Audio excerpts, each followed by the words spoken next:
In this video, I'm going to show you how to make a coil pot. The first thing we're going to need to make a coil pot is a chunk of clay. We want this chunk of clay to be about the size of a small cookie. Okay, so to do that, I'm going to tear a hunk of clay off. There's a couple different ways. You can just like tear it apart, or you can squeeze, and twist. Now we want them to be fairly equal. But for this piece of clay, we want it to be, trying to think of something to compare it to. Like the size of a cutie. Not an orange, but you know the little oranges that you can get that you can peel pretty easily? About the size of a cutie. Maybe even a small one. Okay, so once you have that amount of clay, then it doesn't have to be perfect. Again, this is all roughly-ish measurements. So we're going to roll this into a sphere. And not even a perfect sphere, like I said, just general roundedness. Nothing here has to be perfect. Okay, now it is round. Now I'm going to smush it between my hands until it's about the size of a nice thick cookie. We want things when we're using clay, we want it to always be very thick because when clay dries, it becomes breakable. So if something is very thin, it's gonna break really easy when it dries. If something's thick, it has a lot better chance of not snapping and breaking. So if you can notice, this is even thicker than my finger. It is nice and thick. Okay, now for the rest of this, we're going to make coils. So I'm going to take a small piece, because if I tried to roll all of this out into a coil, it'd be even longer than my desk, and that's just a pain. So I'm going to take this chunk of clay, I'm going to roll it between my hands, and then I'm going to roll it on the table. If it starts to get too long and to be a pain to deal with, you just break it in half. No reason to have to deal with that. When you're making a coil, you don't want it to be too thin. Like I said, you don't want things to be too thin or else it will be more likely to break. You want it to be thicker than a pencil all the way through. If it is thinner than a pencil, you need to roll it back up into a ball and start over. To add coils on, you can't just start coiling it up or else it'll just start breaking apart once it dries. You have to slip and score. This process takes a lot of time and takes a lot of patience. That's why I said we had to hurry or else we would run out of time. I think I said that in this video. Well, we do. We have to hurry or we're going to run out of time. So we're using this plastic knife to add scratch marks. Teensy tiny little scratch marks. Then we're going to use our finger to add a droplet of water into those scratch marks, and it's going to stay in those little scratch marks just like water stays in the ditch on the side of the road. Then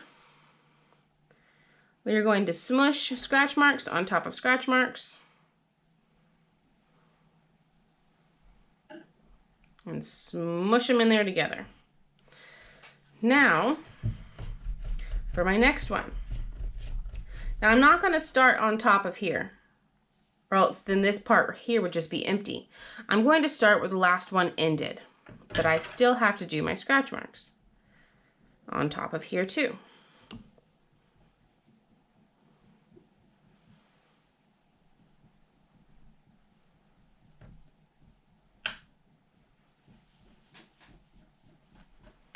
Then add in the water. Be very careful not to add too much water. If you add too much water, then everything will become a muddy mess. So I'm going to start where the last one ended. And then it's going to coil on top of that, kind of like a snake. Make sure you really push and smush and wiggle at the same time to make sure it all stays together. Take another chunk.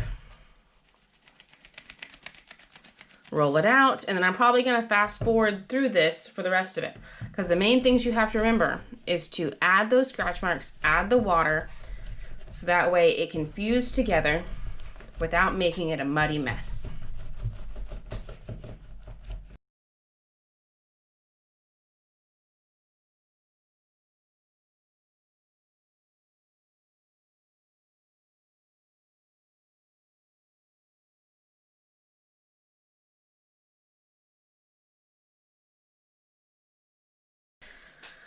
Okay, So I've only done a couple of coils tall here, and you can keep doing this until you run out of clay, but for the sake of time, I'm going to stop it here for the video. But like I said, you can keep doing this until you run out of clay. On your second day of doing this, it is very important that you start to smooth out the sides. So what I'm doing here is I'm taking my finger and I am pushing it down the side. And I'm kind of smushing one coil into the next one. And I'm even smushing the bottom one up. What I'm trying to do is blend them all together. Now you're going to be tempted to go back and forth, but that's not going to work. You have to go up and down. This is something that takes a little bit of practice, a little bit of time. You might get frustrated at first, but just be patient, keep working at it. It's going to be rough and ugly at first, but you can go back and smooth it out to make it more pretty. Kind of like when you're building a house and you're putting the cement between the bricks, you just slap it on there to get it done, and then you go back and make it nice and pretty. Something to be careful of is making sure that your walls don't just start getting wider and wider and wider, or thinner and thinner and thinner. You gotta be very careful of that. Okay, so now that I've smushed them all down to make them into one, now I'm gonna come back with my finger, and now I'm gonna smooth things out. So I take my finger, dip it in the water, tippy tap it on the edge, because I don't want my finger to be soaking wet. If your finger is soaking wet, then your clay will turn into a muddy mess.